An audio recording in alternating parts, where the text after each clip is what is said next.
It was 16 years ago that my office in Chicago was contacted by a representative of the Merit Music Program.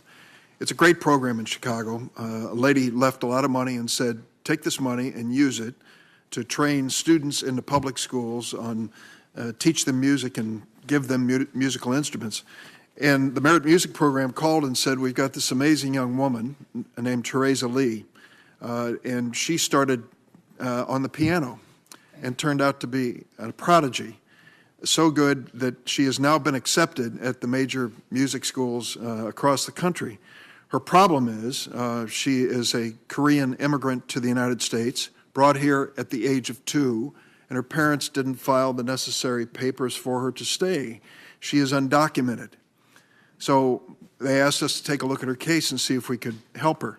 We checked the law, and the law was very clear. Teresa, then about 17 or 18 years old, under our law had to leave the United States for 10 years and petition to come back into the United States.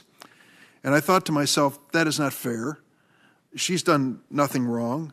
Her parents were trying to help the family. They didn't file the paper. She was 2 years old, for goodness sakes.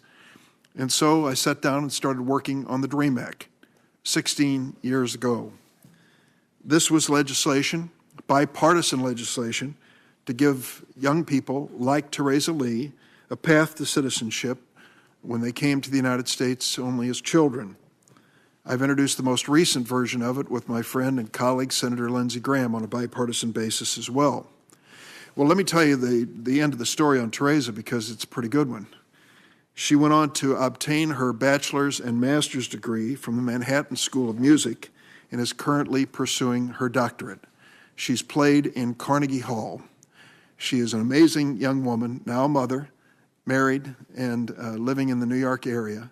And I would like, if the committee would allow me, to introduce to you the first dreamer, Teresa Lee. Would you please stand? Thank you.